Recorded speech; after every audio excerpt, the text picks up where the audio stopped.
Hello everyone. I am Katie. I'm one of the London School of Paediatrics Trainees Committee, and here is Josh. Hello. I hope that's working okay. Sorry, I think my computer's still loading up. I'm Josh. Nice to see everyone, guys. Thanks for joining us. I'm also in the London School of Paediatrics Trainees Committee. So today we're just going to try and give you an overview of the MRCPCH Clinical exam, particularly now that it has become virtual. We do this predominantly based on the information from the RCPCH. They have a wonderful page that we'll show you in a second. Both of us sat the exam when it was face-to-face, but I also sat it when it was in the pilot form, and we've got someone coming towards the end who sat it virtually in the last round, just to give you any extra hints and tips, and if you have any specific questions we can't answer, hopefully that will do the trick. So ace the clinical. You're all going to ace it. So the aim of the exam is to assess your communication, history taking, establishing rapport, physical examination, child development, judgment, organisation of your thoughts, recognition of acute illness, knowledge of the whole of paediatrics and child health, and your professional behaviour and ethical practice, which sounds like a lot, but it is also everything that you do every day. It is at the standard of a newly appointed SD4, so you are not expected to be brilliant, you are supposed to be good. And it is alongside the RCPCH progress curriculum. So although the curriculum is much less tick boxy now, which is great, and so it doesn't have sort of all of the things you should know, but do have a flick through it because that is effectively what they're scoring you against. In terms of the differences as the virtual exam now, if you did sit the exam previously or started revising previously, obviously the children are the same, so you will know what you're doing, and most of it is very similar. The stations that have changed in particular are the clinical station and the development station, and in fact on the RCPCH page, which I'll show you in a sec, they have recently last month put up new recordings of a mock station sat by some consultants for each of those stations, just to show you the different structure because it is so different from before. Communication station, history taking station and video stations have not changed, except that they're virtual. This is your key page. I'll stick it in the chat in a bit as well, but just keep an eye on it because that is where, if there are any last minute changes and things, they will go up there. Quickly, things lately in terms of they've announced some stuff about how they're going to do it overseas and things, if anyone is watching overseas, that is some information. So in terms of general information, there is definitely a backlog. Because of Josh, do you mind? Grand. So there is a backlog of trainees trying to sit the exam, but so they're trying to increase the numbers, but it is challenging at the moment. And they're still going to be doing reasonable adjustments as required, so do let them know if there's anything specific.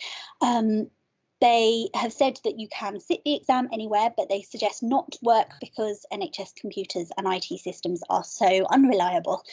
And it's on a system called Practique OSCE, which is unlikely you will have used before, but is fairly self-explanatory. And there's you can have a little play, and there's some videos of what it looks like and things on the RCPCH page. Every station has an invigilator as well as your examiner, to make sure that everyone's in the right place at the right time, which can be a little off-putting if you're not expecting it because there is another person watching you, but it's just to make sure with all of the technical challenges that everyone is in the right place. Think about what equipment you would need, because obviously you're not in the room, and so you haven't got that stuff always to prompt you. You will for the developmental station, but you know, ophthalmoscopes and stethoscopes and all of those things, just remember all of the things that you use on a daily basis. And remember to verbalise all of the things that you would be doing routinely if you were in front of a child. This is effectively a simulation, so you have to get in that mindset of verbalising your permission to examine, adapting to the needs. You know, if the child is crying, you would put them on their parent's lap or whatever. And they are aware that there may be technical difficulties, and they aim to allow these stations to be resat as part of the exam to make sure that that wouldn't cause you problems. So this is one of these sample exam circuits, and it has been slightly adapted at different times, and it still is slightly confusing on the website, because in different places it says they have 9 candidates per session, and in other places it says 12. So just this gives you an idea of the different stations that you'll be sitting. So there's the 3 23-minute stations, the history, development, and the extended clinical, and then the short clinical stations, communication stations, and video stations. So this is my adapted version, where it's not completely clear, and they have now announced the pass mark at 65 from the last one at least. But otherwise it's pretty similar in terms of the domains that they're assessing is the same as previously, and we'll go through those in a second. And there's predominantly role players, so there are no actual children used in any stations apart from videos, photos, recordings. The timings, 168 minutes. All stations have 4 minutes of reading and 1 minute of introduction, and there's an extra minute to allow for the technical nonsense that we are all familiar with now, and we've just gone through that. So the clinical domains, so there's domain A is information gathering and sharing, which includes history taking and accuracy of the information in your sharing, physical examination, clinical signs, clinical reasoning and management planning, and then various communication skills. So not all of these are examined in all of the stations. And this is obviously, you are all aiming for the meet standard. And they're all fairly general, but this is the sort of things that you're aiming for, and do take these statements around with you when you're practicing with each other to make sure that you are ticking all of these boxes, which you will be. And here is how the clinical domains are shared between the different stations. We will be sending out these slides, and it's all available on the RCPCH website. And you know, in theory, you could be strategic to practice the things that are more common, but you will be doing that, you'll be practicing everything. So how the marking works is that the main, oh sorry, I forgot to change this one. There's 5 domains, and not everything is tested in every station. The domain marks is 0 below standard, 1 borderline, and 2 meet standard, and then you've got your pass mark. So there's no longer the thing that the one station you could fail on and one you pass, and so it's across the domains rather than the stations. Plus there's the professional conduct, which doesn't count towards your mark but is considered, but it's unlikely that anything would cause a complete fail. So if you are into prioritization, this is the percentage of the stations by their worth. But of course there's 2 video stations, so you know. So clinical stations I will go into. Let me just quickly check. Sorry. Fine. Clinical stations. So the aim of these is to assess that the candidate can undertake a structured and systematic clinical examination and identify clinical features. Some of that obviously is then adapted because you are not examining them face to face. Again, this is at the standard of a newly appointed ST4. And so now there are 2 types of station. There's the extended clinical, which is a slightly different to what we have previously been used to, where it's 10 minutes of history taking with 2 minutes of discussion, then 8 minutes of examination and 3 minutes of discussion. This is almost more like real life. So this is the child that you see in A&E. You take a history, decide what to examine, and then perform your examination and discuss. And then you've got the more traditional short clinical, where you do a 6-minute examination with 3 minutes for discussion. The stations themselves, so there's any type of system or case. So it's not that there are specific stations like you will always get a cardiology. And there's no real patients, but there are videos and descriptions from the examiners. There are role players in the extended clinical station, but not in the short clinical station. And so these will be parents or teenagers. And you then need to talk through your examination and be given the findings. And I'll go through that. Areas that could be covered, all of medicine. So how it works is that you are describing the examination, and you need to describe how you do it and the different steps. And this is something you just need to practice. It's not natural until you get it flowing. I would definitely suggest that this is one of the key things, because it's the bit that you're least familiar with. And you're trying to do it in a structured way, and you need to say what it is you're looking for them to give you the cues. I would look at the muscle bulk and compare both sides, looking to see if there is wasting, for example, and then they can say, no, there is no wasting. There's two different types of cues that they give you. There's the dependent cues, which is only when you say, I want to look at this, and then they give it to you. So you only get it if you say it. So I would test the lower limb reflexes with a tendon hammer, and they say the reflexes are brisk on the left. And so you also need to, when you're practicing, be prepared for the examiner to interrupt you and give you those, because again, if you start trying to get into the flow, sometimes that could put you off.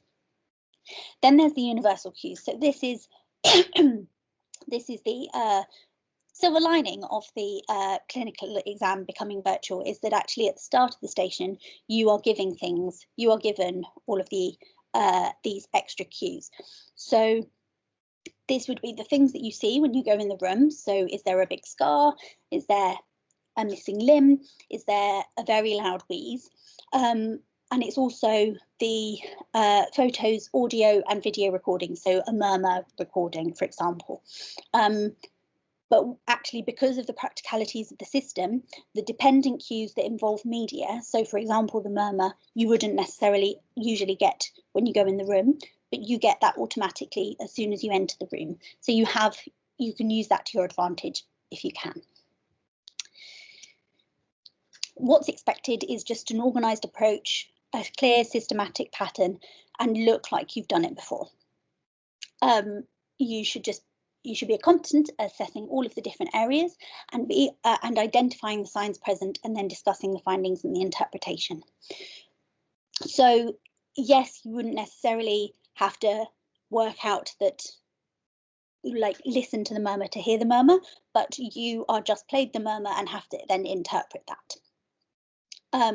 Or that they listen to the heart sounds and determine if there is a murmur, and you should be demonstrating clinical skills and knowledge of a trainee ready to progress to level 2, so becoming that ST4. Practice your presentation, develop your structure, start with your main findings, positive and negative, and then list your differentials.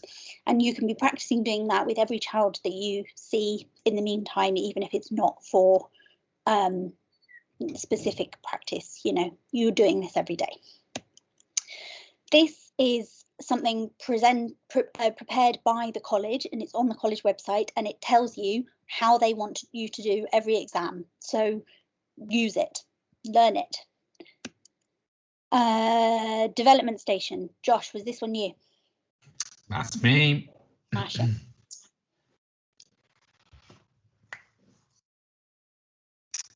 Perfect. Let's shoot. So yeah, the development station's another one that's clearly taken quite significant changes being in the virtual arena, but in a way can be helpful not having to deal with the variability of a child. So as ever, the college states a clear aim of the development station, and a lot of the material we're using is direct quotes taken from the college. Actually, this is one of those. So the aim is to examine the candidate's ability to assess key areas of development and take a focused history, emphasis on the word focused, to explore the reasons for these findings, including the impact on the child and the family. And that latter part of the sentence really alludes to the emphasis that you need to be duly placing on the social aspect of your history and management discussion following.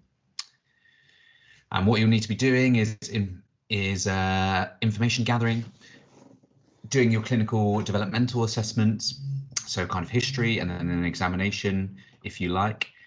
And you'll have to use some toys and equipment, which we'll show you in a second. And then following all of that, you have a discussion with the examiner on your findings and your plan. As ever, the standard of a newly appointed ST4, you're not expected to be a community paediatric consultant, and quite a few of you probably have never done community paediatric jobs, and that's absolutely fine. It's definitely not necessary. And in a way, it can be more of a challenge, I suppose, if you have done a community peds job, because you need to be a little bit cautious about the time constraints you're under, and it does need to be a focused history and a focused assessment. And that's an important point there in blue, the second one, that the children will all have a developmental age of a maximum of 5 years. So in theory, they could be older than 5 years chronologically, but their developmental age should not be beyond 5 years, at least in the particular domains that you're assessing.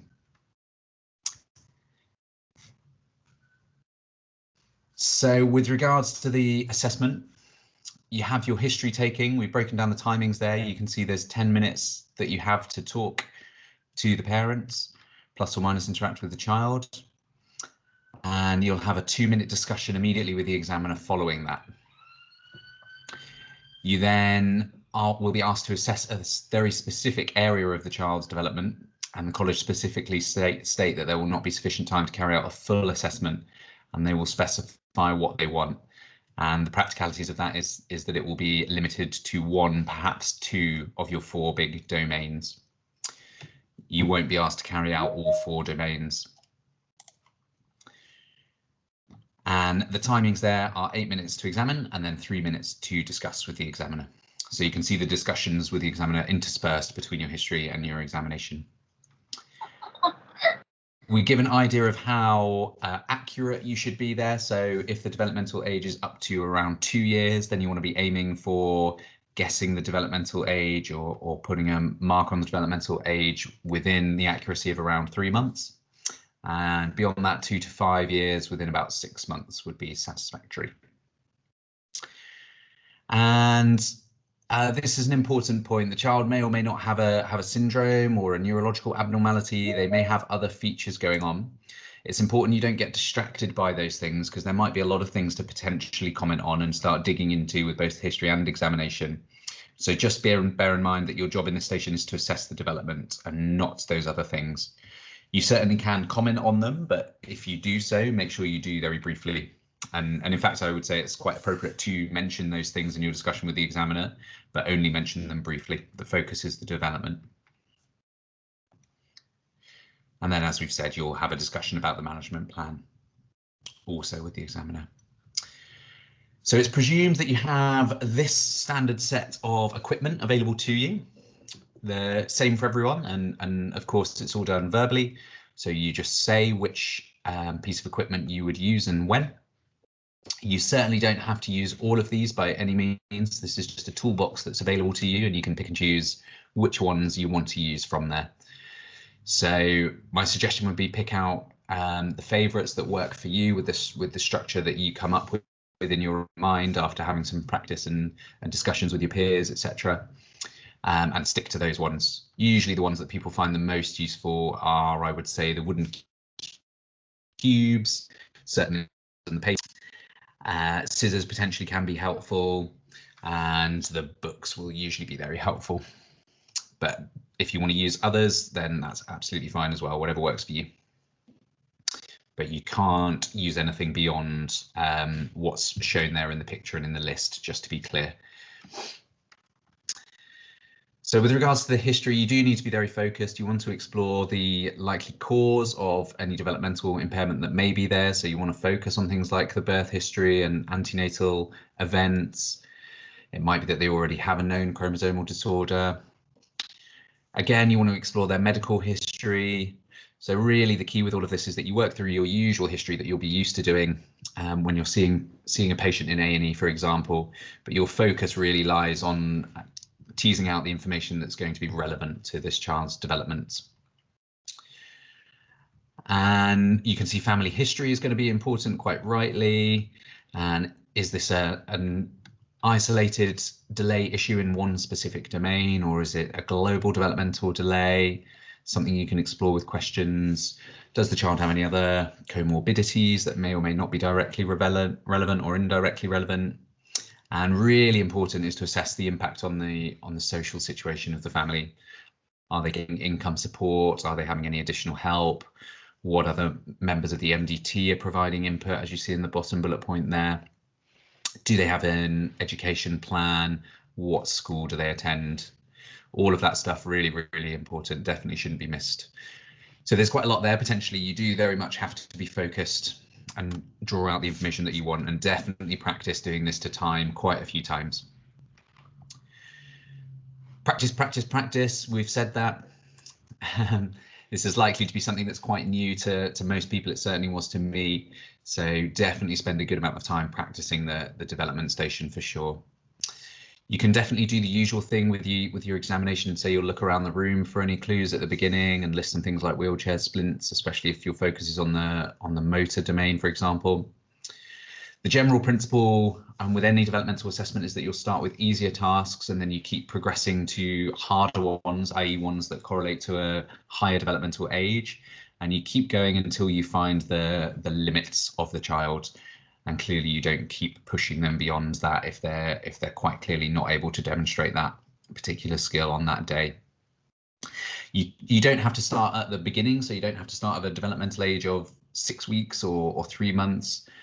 You start somewhere that seems appropriate, but easier side. So you start with something that you expect the child to be able to do, and then you can progress upwards in terms of difficulty or the developmental age that you're assessing until you reach that limit.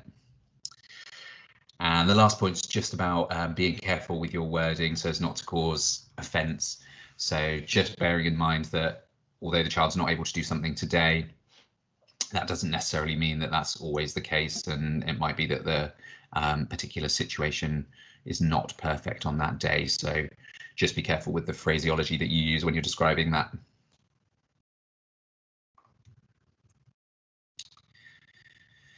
This is really, really helpful. This is a document produced by Dr. Christopher Kelly from within the London School of Paediatrics. Really, really helpful. This is pretty much everything you need to know with regards to your developmental milestones, all in one page.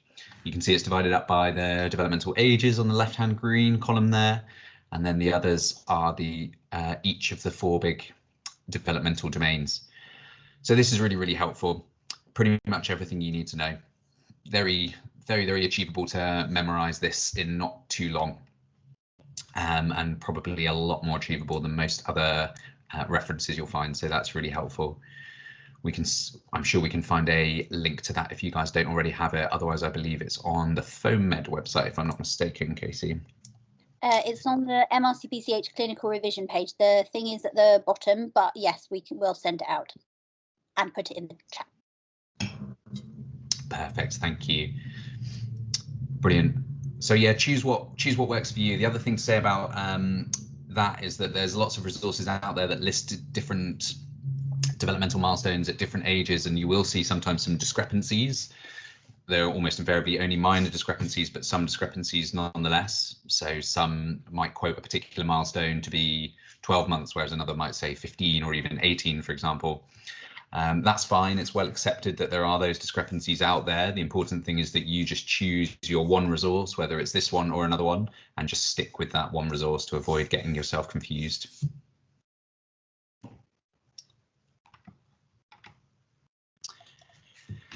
So done with development for now. Does anyone have any questions about any of that? If anyone does have any questions, then please do feel free to raise them in either of those manners. Now's the time to get the questions in, guys. So the history station.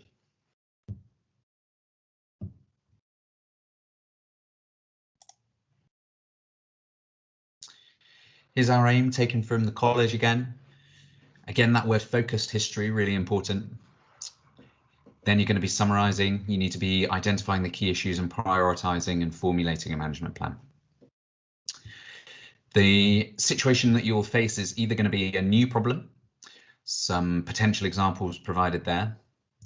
Or it might be a specific problem in a child with established problems or a particular chronic disease. And again, more examples provided there. So it might be a child with a known diagnosis of diabetes who starts having new weight loss. And your task is to try and figure out why that might be.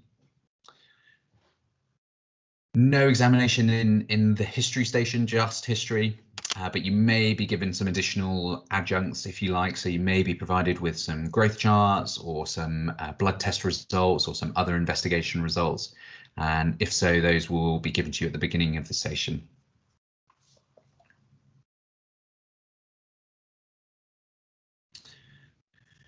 What's expected? There's nothing too surprising here, I think it's probably fair to say. Being friendly, being polite, professional, interested and supportive, all of this soft stuff actually I think is so important, definitely not to be neglected at all, and very easy to say and very difficult to do in practice, but do try to do your best to do everything you can to relax as best you can on the day, and your best to convey the invariably very kind and very caring and very friendly and fun people that you'll be. Do try and relate to the parent, carer and young person, and make sure you do include the young person if they're of a suitable age and maturity to do so. Again, just emphasizing that the history does need to be focused, it needs to be accurate. You need enough information to determine the problem. You're not going to have a huge amount of time to do much more than gathering just the information that's sufficient though. And you can certainly prioritize your history accordingly to do that, so you can spend more time on the more valuable areas potentially, and you don't necessarily need to stick to the very rigorous structure of working through history, presenting complaint, past medical history, etc. in that fixed order. If you feel there's going to be much more value from another section, then by all means explore that first, allow yourself more time to get the necessary information there, and then use the additional time you have elsewhere. So you can certainly be flexible. Make sure your questions are clear. The usual tricks of starting with open questions and then closing them as you progress tends to work well. Definitely avoid jargon, otherwise you might get answers that confuse you and confuse the parent and patient. Do spend time to explore the past medical history, family, social and psychological concerns. Although it does need to be focused, don't just do a history of presenting complaint and nothing else, because you'll likely miss stuff that way.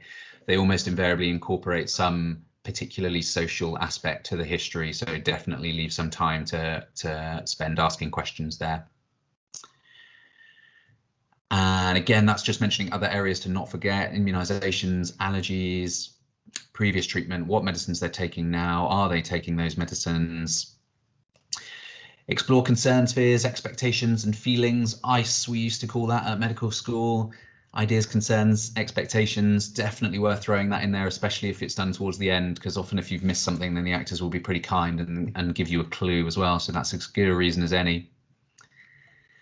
And respond to questions, invite questions with appropriate answers.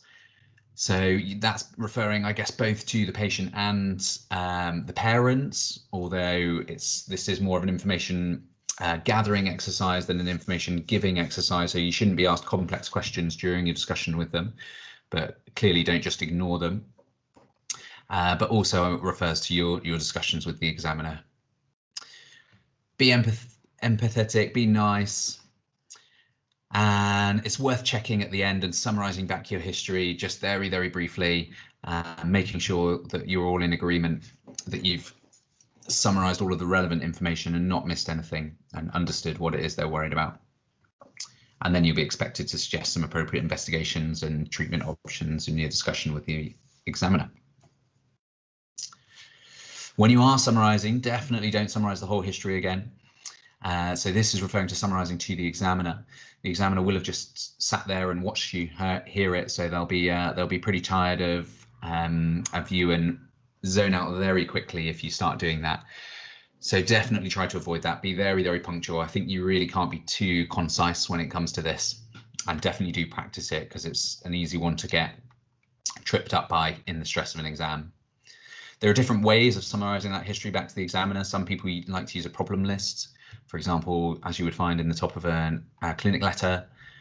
Some use SBAR, doesn't matter whichever works for you. focus history again and again.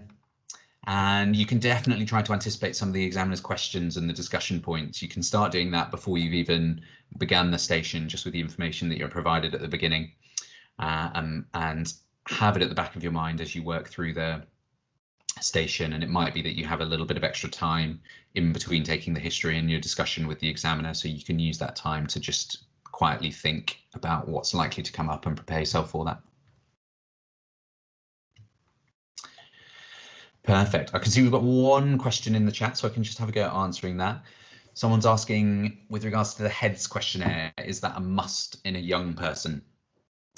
So I think that's a very fair question and a good question to ask, because it's a tricky one, isn't it? It might be very, very relevant, but on the other hand, if you're doing that quite comprehensively, it takes a lot of time. So that is a delicate balance, and I think there's no easy answer to that. What I would say is that a full HEADS questionnaire is very unlikely to be expected of you in the exam, because you're not going to have sufficient time to do that in the context of a history station, where there'll invariably be other issues going on as well. But it may well be that some of that stuff you want to tease out. So how do you implement that practically? I guess there are different ways of doing it, and whatever works for you. Probably by the time you've got to that stage, you'll have a little bit of a flavour of where any social type issues might lie. And again, I suppose if you start with quite an open question to explore something like that, then it's likely that the actors will be pretty helpful and give you the information that you want without you having to go through the whole rigmarole of a detailed HEADS questionnaire. And then I suppose the other aspect of that as well is that you'll usually have both a parent and child or young person in your consultation together. And clearly, when we tend to do HEADS questionnaires in practice, we'll usually have the conversation with the young person on their own, won't we? So that's not really going to be a practical option in your exam, I think, to interrupt and ask the parent to leave. I don't think that's going to be very practicable. So I don't think they'll be giving you difficult situations like that. So my thoughts would be that yes, these people aren't people who are going to go off on a tangent if it is not required. They know what information they need to give you, and so if you start asking those sorts of questions and look like that is what you're exploring, they should be very helpful. In terms of the parents, so if there are two people, then the offering to do that would probably be sufficient to prove you're showing that you are thinking about all of these things. But actually, from the sound of it and from what I know, then often if it is a teenager, it might be that it is just the teenager and it's an actor being that teenager that you're seeing yourself, in which case it is almost certainly very relevant to be doing it. Yeah, absolutely. That sounds completely fair. Thanks, Katie. Perfect. I hope that goes some way to answering your question. If not, please do let us know. One more has just popped in. When asked about specific domain to assess in development like gross motor, are you expected to touch on other areas to establish if global or just a specific area? As I suggested at one stage that in the history, it can be helpful to try and quickly identify with a single question, for example, whether it's a specific issue confined to one domain or whether it's issues in across other domains. So usually you'll be provided that information quite clearly within the history. You could ask a very general question like, are you concerned about their hearing or their vision, for example? So that's the history side of things. It will still likely focus on one or two domains, but it might not be in the history aspect. It might be a bit more global. And again, you just have to balance your time to the highest yield areas. With regards to the examination aspect, though, or the developmental assessment itself, the college are very clear that that will be focused on one at the maximum two developmental domains, and you will not be expected to explore the others in any detail at all. They will tell you explicitly which domain or domains you are to assess.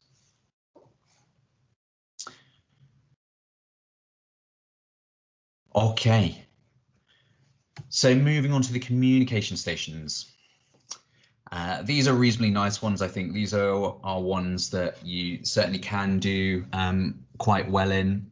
Difficult to predict what's going to come up, which is a little bit of an anxiety for sure. But certainly if you're just nice and sensible and you practice them, then you can usually do well in these. So the aims are to communicate appropriately, factually correct information in an effective way within the emotional context of the clinical setting. So a few keywords there. Factually correct information, I would emphasize. Definitely don't try and bluff information that you don't know, or even information that you're not completely sure about. It's completely appropriate and absolutely the right thing to say if you don't know something. Say to the actor that you're not sure, and actually how you would address that in real life. You would either discuss with a senior and come back to them, or you would find out that information in some other way, and how you will communicate that answer back to them, either yourself or through another means. And you do get situations where you are asked questions that it's definitely not expected you will know the answer to yourself, and the purpose of that is to demonstrate that you are showing you're not trying to bluff them, and you will find the information and how you'll get that back to them. And then the other words I draw out are the emotional context of the clinical setting, and the emotional context will be quite different depending on the particular task. We'll look at some of those, and so the communication style that you adopt will need to be suited to that. I think that's something that comes to most people relatively naturally. If you know that's something you struggle with a little bit, then all I can suggest is practice, practice, practice. So it will be a role player of some sorts, clearly some sort of actor in the virtual setting. So it will either be a parent, it could be a child or a young person, it might be a health professional, it might even be a member of the public. So already you can see the type of person you're interacting with, and accordingly the type of task that you will have can be pretty varied. Can include a telephone conversation, and that's a little less relevant on the virtual format, I suppose, because they probably all feel a little bit more like telephone conversations. And on this one, the examiner only observes you. They will not ask you any questions. So don't take it at all personally when that happens. That's what's supposed to happen. So here are some of the types of scenarios or tasks that you'll be given. They can be broken down into these broad 6 categories. The first is information giving, pretty common one. For example, please tell this teenager about this diagnosis. So your task is to provide information to the person there. Might not be the patient, it might be a colleague or the member of the public. It may be a breaking bad news scenario, for example, explaining the results and the implications of a particular test to patient, parent, both.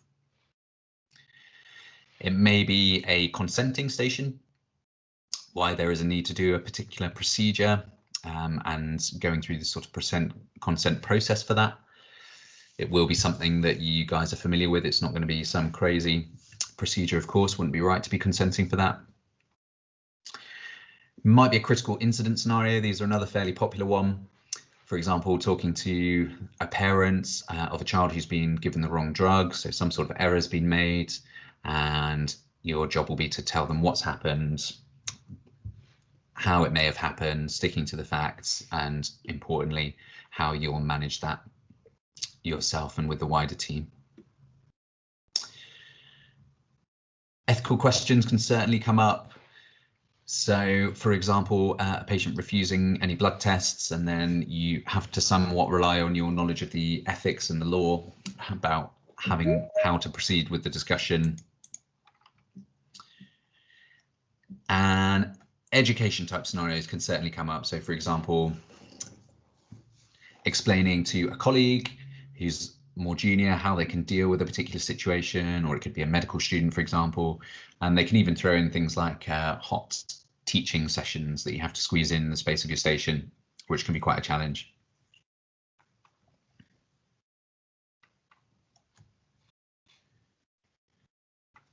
What's expected? Again, no big surprises here at all. Essentially, in a word or 2 words, good communication. Introduction, I think that is important in all of the stations actually, but particularly so in the communication stations. Needs to be very clear who you are, why you're there, who they are. Are they okay to have this chat at this moment? Structure is pretty important. It can be a challenge with these types of stations where they don't necessarily lend themselves to a very fixed structure, but you still want to have some sort of structure in your mind, I think, to avoid yourself getting lost and flustered.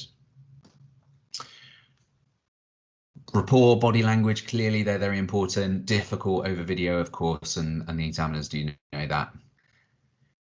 You'd be expected to pick up on verbal and non-verbal cues, again, more challenging virtually, but certainly can be done to some extent. They're a dialogue, not a monologue. You may well find yourself in these communication stations that you're not doing very much talking at all, and that's absolutely fine. That's probably a sign that you're doing very well. And again, listening skills, use of silence, they both draw into that. You want to be empathetic, you want to be sensitive, you want to explore people's concerns, and you want to address those. Again, avoiding jargon, super important in these communication stations. Really try and avoid that. Be very conscious of the words that might slip in when you're discussing a particular topic, and do try and avoid that. There is an option to use diagrams. Again, that's a little more challenging in the virtual domain, but in theory, there's nothing stopping you, as far as I'm aware. You are allowed to have some paper now, I believe, Katie, is that right? Correct, yes, you're allowed to take notes. So in theory, you could draw a diagram on your paper and hold that up. I guess in practice, how well that's going to flow is for you to decide. Professional respect for a colleague, if not a parent, so it's going to be quite a different type of reaction and interaction rather, and communication style with a colleague. You do need to address the task set. Sometimes they might seem a little bit nebulous. They shouldn't do. They should be quite fixed tasks, but it's easy to get lost in the communication, I suppose. So do make sure you're always reverting back to addressing the actual task. And summarize at the end, check their understanding. Some top tips. It's definitely not a test of the sheer amount of information you can communicate. What you do want to avoid is trying to show off with all of the information you might happen to know about a particular subject. That's really not the idea of these. Often there'll be situations that you're expected to have a good amount of knowledge about, but not all of the knowledge about, and it's finding that balance and appropriate communication to go alongside that. And you definitely leave enough time for it to be a dialogue and not a monologue, as we said. You'll get a warning bell at some point, and the college on their website that we gave the link to breaks down all of the different timings, and that includes when you get the warning bells for each of those. So if that's something that you like to be prepared for and you can use those timings in your practicing, then do refer to the website to get those times. But once you do hear that bell, you're not going to have long left. At that stage, you want to be summarizing, checking understanding, asking if they've got any questions, and then explaining what the next plan will be. All of those things can take a little bit of time. So once you hear the bell, that's a good time to start doing those things. Be pretty selective in the information that you're communicating. Choose the most appropriate stuff. You don't want to bombard people with loads of information. Otherwise, they're not going to remember anything. Again, really, really important that your information is correct and accurate. Avoid jargon and respond to the emotional context. Manage concerns. General communication stuff. Any questions about the communication station at all, guys?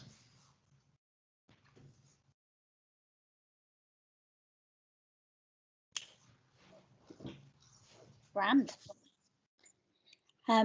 Okay, so just quickly on the video station, which feels a bit ridiculous when the whole thing is a video, but it is what it is.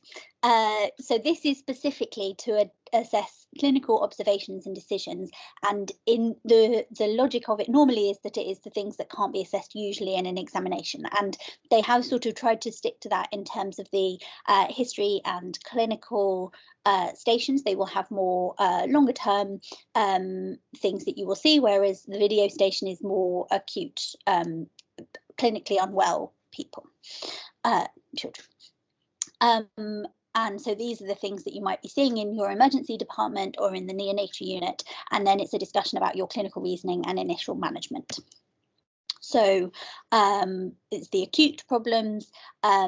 It's also some clinical examination signs, things like rashes, gaits, and potentially things like murmurs, as you would in other stations. And then sometimes just observations. So a video of a child in a bed. And that's basically it. In terms of the video station, it's you see the recording and then you have a discussion in a very similar way to the clinical station, but you won't be expected to prompt for any more clinical signs. It will be a discussion, and as you're watching the video, lots of the questions you'll be able to predict in terms of the investigations, differentials, management.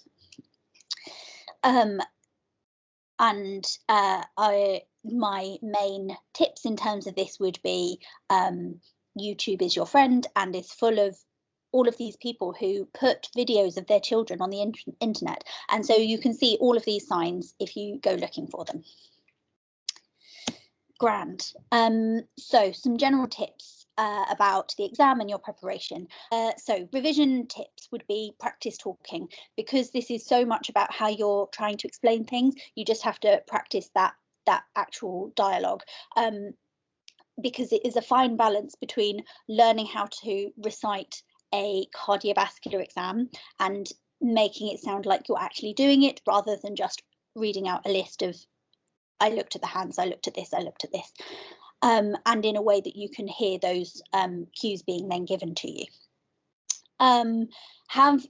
Get yourself a partner or a small group and make yourself practice, and be honest with each other. There's no point saying, oh, well done. You need to be mean to each other and push yourself, and push each other, and make people teach you. So all of these registrars, consultants, they have all had to do the exam. They made people teach them, make them teach you, particularly people that you're scared of, because they will tell you what's wrong. You know, I mean, slowly there's fun coming, but just concentrate on this for a little bit and it will all be okay. Use your study leave. You are allowed a certain number that I forget of days for revision purposes, and use them. You know, if you've got clinic days, go and sit in clinic and practice. And seeing real children, I mean, there's pros and cons, and I'm sure Ria will mention, but you know, it is different to previous exams in terms of the drive to go out and practice, and the clinical ability, the ability in terms of COVID rules to go out and examine lots of children is different. And so a lot of it you can do virtually, but there's no replacement for actually seeing a child with these things, for you to remember it, if nothing else. And don't forget the video station, because sometimes it sort of goes down your list of things that you're practicing. So do just have a think about it. Time yourself and stick to it. Do every examination and presentation under exam conditions, because there is no point otherwise. The timings are all on the MRCPCH website, and if anything, because of the virtual setting, they are more strict about stopping you with 3 minutes to go to do your presentation, rather than letting it roll on a little bit longer.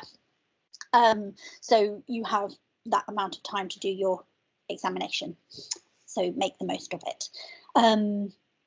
Practice your presentation, because although your examination is part of it, most of the marks will really come from how you then present it at the end. So get your patter down. Don't do what me and Josh have both done, with lots of ers and ums and waving of hands. That's my main flaw. So get it right down and be able to say it in that few minutes that you've got. And if you are doing it with patients, or even when you're practicing, don't do your examination and go straight on. Don't waffle about your examination and chat about that and then do your presentation. Do it in that time. Revision sessions and mocks can be useful. There are various people are doing different sort of mock sessions and things. In terms of revision sessions, I'll put a link up to the London School of Paediatrics website. We're also organising some virtual sessions about different clinical cases. So we've got there's a recording of a session on cardiology on the YouTube at the moment, and then there's one on renal next week, and we're trying to cover different areas. And don't forget your small print examinations, because they are now less rigid in which areas they're assessing. So it's not that you will always have a cardiology one, for example, and things like MSK and thyroid do come up. Don't forget about the communication and history. There's a pink book that I'll show you in a minute. Just try and do all of those, and you're reasonably well covered in terms of communication. And make sure you know your equipment. So that photo of the developmental tools, that is what you get. So just know what you're talking about. And I mean, the RCPCH do try and make it as easy as possible for you. They give you the mark sheets, they give you the domains and the areas that they're marking you against, so use them. They really are helpful. Pre-exam, make sure you've got all of your IT sorted, check your internet, etc. You will get a lot of emails, like so many emails, in terms of the briefing, the Slack, the Practique. So just try and keep track of them. Get rid of all your children and pets. You do need your ID and your admission document. You can have water with you, and you can make notes. And they say comfortably dressed. You know, you're all sensible people. In terms of the exam itself, you're being watched what you do every day. You can do this. I believe you can do this. Just be yourself and you will be fine. Yes, you are allowed to take notes, but just don't tell everyone what stations you had, because then you might get in trouble. If things go wrong in a station, sometimes it happens, just move on. Don't let it knock your next station, because that is where things happen and things go wrong, and I have done it to myself. If you start then panicking that you said the wrong thing, and then it means that you don't listen to the question in the next one.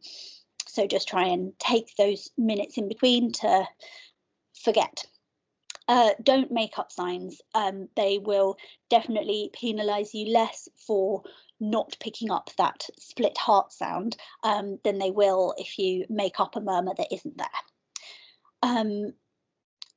Sometimes the examiners do get it wrong. You know, they're trying their best, but this isn't an ideal situation. So if you think that they've got something wrong or something has happened, whether it's IT related or not, raise it and try and raise it at the time of the exam. You will have a debrief at the end with the chief examiner and things, and so let them know sooner rather than later.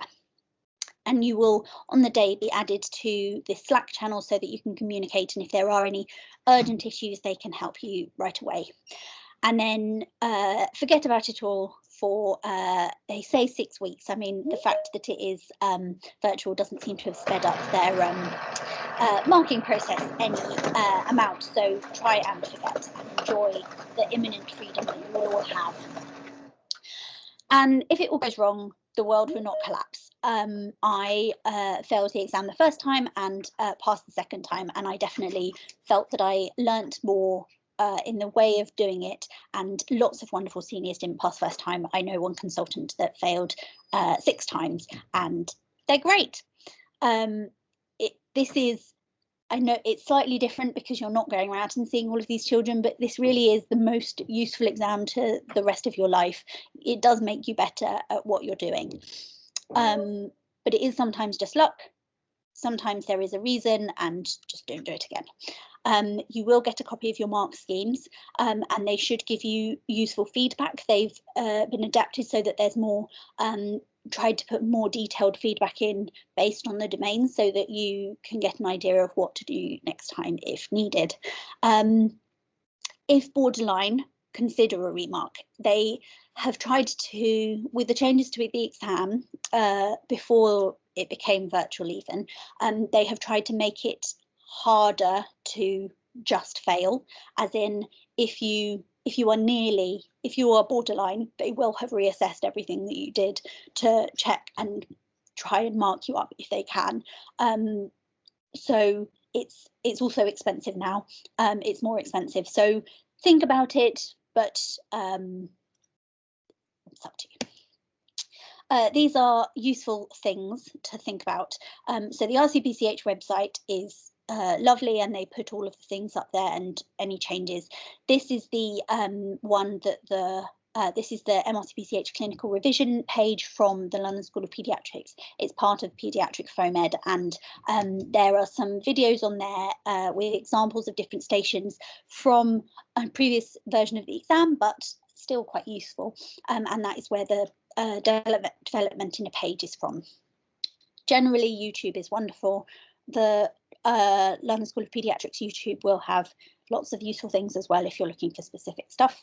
Think about your guidelines and patient leaflets. You know, you should know the NICE asthma guideline or whatever, you know, where you're going if you're escalating treatments. I also really like patient leaflets in terms of those communication stations and trying to explain things in a non-jargony, helpful way. For example, the GOSH, they've got loads of patient leaflets about every condition you can imagine, that explains it in really simple terms and what the parents need to know about the treatment and things. Epicure, BAPM, all of those sorts of things in terms of if it's an antenatal counselling, just so you can have some of those numbers in your head. And then there's lots of lovely podcasts that are useful just on your commute. In terms of books, this one is great for the communication scenarios, and if you do all of these, you'll be well set. This is good for the stations. There's a whole range of really old books that are actually pretty good, because obviously, yes, the exam has changed, but the children have not, and you know, they give you a pretty good idea. And this one is out of print, but many hospital libraries do have it, and it does like mock exams, which are quite helpful when you're revising together. Have a look at the RCPCH progress curriculum. That is effectively what they're testing you on, is proving that you've completed that syllabus. We're ready to step up to ST4. This is part of that very old thing. Some people swear by this book for the developmental station. Personally, I thought it was far too detailed, and I liked the one-page thing and then reading around a bit. But see what you reckon. And that's it, basically. You're all going to be fine because you're here, and that means you are enthusiastic and wonderful. I will hand over to the lovely Ria. Do ask us any questions, either put your hands up or stick it in the chat, and I'll stick some links and things in the chat as well as we're going. Hi, so I'm Ria. I'm one of the paediatric SHOs, and I've just recently passed the virtual exam. I apologise because I didn't make a formal slideshow or anything like that. So I just wanted to, I'm going to quickly just ask Josh and Katie, did we discuss about universal cues and dependent cues? Yes. Perfect. Okay. So I think one major thing, if it hasn't been mentioned, Katie's already said it, but you need to practice talking and hearing yourself say things out loud constantly. The reason being is they will question you on things that you think you naturally do, and you just don't think too much about it. So what I mean by that is, for example, when you're saying, I'm listening for the heart sounds, you need to literally say the position of the heart sound. So I'm listening in the second intercostal space and the left and the lateral space of the sternum. So you need to know your location points, for example. The most difficult one we found when we actually talked about it and wasted the most time on talking about it, I guess, is your neurological exam, to describe your dermatomes where you're touching, or to describe how you're eliciting a reflex. So really practice and talk out loud. Don't get shy. You just have to practice and get really slick with your examinations. So I guess I'll talk about, like, the pros of it, of course, is that this sounds like a pro and a con, but it's a pro, I promise. The pro is that you have to be meticulous, but it's good because you practice your knowledge and you're like, actually that condition is associated with this, this and this sign, and you start to really know your signs by saying, I'm looking at the hands, I'm looking for clubbing, I'm looking for this. The unfortunate thing is that it's not completely standardized yet in terms of what examiner will ask you for what, or to what detail of the examination, if that makes sense. So some will ask you, okay, where are you placing your stethoscope for the heart sounds? And some will let you go. So I think what the consultants were teaching us was saying is start off as if you're describing things in quite some detail, and then they'll know that you know what you're talking about, and then they'll lay off you if you're running off for time and you need to get a bit more brief-wise by saying, oh, and I'm feeling for hepatomegaly, because if you've shown that you're excellent from the beginning, they may not ask you exactly how you're feeling for hepatomegaly and to describe the palpation technique. The other pros is you don't get crying babies or trying to convince a child that you need to examine them. You could just go slick through your examinations. So that's brilliant. The cons I've heard, potentially that's how people pass sometimes. If they were just a really nice doctor, you know, you showed good rapport, and therefore some people pass in their development, for example, of that. But you know, it's fine, you're all here and you're going to be fantastic. And the con is, I guess we're saying that you're not examining real children, but I actually would try and use the opportunity to examine real children, because of course when you see a real sign in a child, it sticks in your head more, so it just helps you with your examination practice. A little few like technical points, I guess, which is a bit different, that Katie again touched upon, is you will get loads of emails. So just to reduce your stress levels, we all have Hotmail of some sort or Gmail. Make a folder saying exam, and for the things that you need to have on that day, because there's different little Slack, which is a thing where you get to talk to people if you get lost or you accidentally exit the exam software. You have to have little emails to enter each of these little discussions, for example, or enter each program. So just have a folder. So on the exam day, you don't need to hunt for that email. You just have that folder ready with the different things to open. Another thing I would say is buy an Ethernet cable. No matter how long you need to buy it, it will be like tops £20. If your Wi-Fi is cutting off, you just don't want that stress on your exam day. You just want good connection. So know where the good connection is and get an Ethernet cable. Don't be put off by the technical part of things. They're all really sympathetic, and actually it ran really well. And as Katie said, there is a little feedback session at the end, so you can say, actually, I got trouble, or this particular video is very glitchy, or I don't think that examiner heard me. They would note that down and they would hopefully take that in consideration for your marks. Don't be put off by it. They handle it really well. So for example, in my exam, I think I couldn't hear the examiner when she said go, when she gave me the blurb and told me to go, as something along those lines. Oh no, I couldn't hear her telling me the signs. So then we just stopped and we just started again. But you just need to take a breather if that's going to happen, and just go with the flow and take it again. And they will give you extra time at the end if they need to. And if it goes even more terribly that because of technical issues, they'll actually reschedule you for another exam at the end of the week. So they are very kind and that sort of thing. I think that's all like the weird, unique things I have to tell you. One more thing. Have you discussed about development and how you get a little picture? Yes, we showed the picture. Brilliant. So that, I guess that's the weirdest one, because you have to say how you would approach a child in a non-threatening way. And now I'll be looking at the child and what exactly they're doing. Oh, they're sitting on the chair. Okay, well, I'll wave to them and I'm talking in front of them and offering a cube or something like that. So I guess that's the weirdest one to get used to, because you're talking about how you're going to play with a child. But yeah, you just use the things in the pictures and just practice and you'll get used to it. It's fine.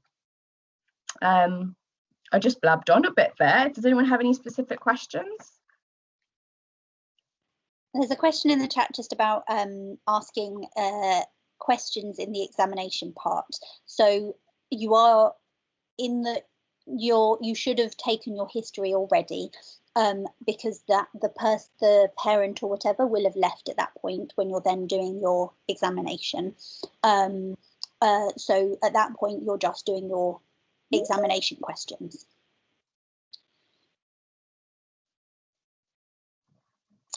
Thank you, Ria. That I'm glad that it seemed like they were helping you, and that's definitely the impression that they give in terms of, you know, they're trying to help you, and if you are nice and sensible, you know, it's all going to be okay. And if it isn't okay the first time, it'll be okay the next time. It's all okay.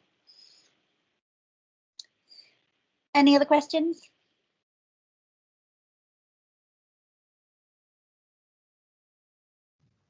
Yes. Georgia?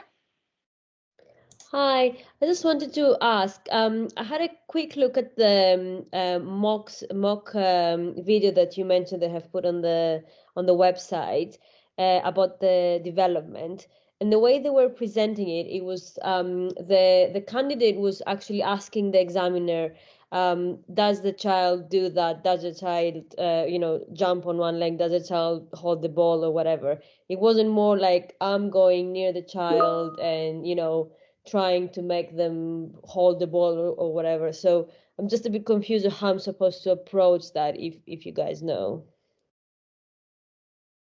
So I mean, it's a balance, isn't it? It's about finding a way that is you're being clear and systematic in what you're doing, and you do, to a degree, have to say, you know, like, I'm approaching the child and checking that they're happy and not screaming at me or whatever. But you do also just have to get through all of those sections. So I don't think they would really mind either way, as long as you were clear in what you were doing. Ria, any feedback? I don't think there's a standardized way, but as Kate said, I think you do actually need to say, you have to pretend like you are there. I know it seems really false, but you have to pretend like you're actually there. They will point you into the right direction. They will, you know, they'll give you feedback, and you can kind of just read on their feedback how they want you to then take it then onwards. But I would say I would introduce myself. I'm looking at the child, because actually, don't forget, I know it's not a neurological examination, for example, but you still need to say, I'm looking at the child, I'm looking around the room, is there a wheelchair, Those small things, although you should have picked up in the history, they also help you, and they're part of your developmental as well. So you kind of do need to adopt a little bit of a style of, I'm doing this, I'm offering. Sorry, wait, yeah. Did that make sense? I don't know if I've confused you further there. No, that's absolutely fine. Thank you. Someone's popped in the chat just about the books. I think if I try and share them again, the system will not be happy. But I will send out the slides. The main books is that there's one from the PASS test, is the big chunky purple one that goes through the short cases, history taking, and some communication. And then there's the Master Pass pink communication scenarios book, which is the other one that I highly recommend, that pretty much everyone reads. And then there's the really, really old Pass Paediatrics ones, which are old but good. They're the main ones. Did anyone use anything else? No. Nope, personally, I just used PASS test and the Master Pass Communications one. That was all, and some of the online material that we've already directed you towards. Practice is probably way more important than spending loads of time reading through all of this stuff, to be honest. With regards to all of the clinical knowledge, you will all already have enough clinical knowledge to pass the exam, almost undoubtedly. Where the real value lies is in spending your time practicing, getting used to this particularly strange virtual format. Yeah, and just embody the ST4. You are the registrar. You know that. I think that was part of what helped me going from the exam that I failed to the one that I passed, was actually trying to, yeah, I don't know, it's, you know, those power stances and things, like you can do it, you are doing it already, you just have to prove it to them. And they are genuinely trying to help you pass, like they will prompt you. So they're definitely on your side. Don't forget that. Good luck, everyone. You'll all be all right.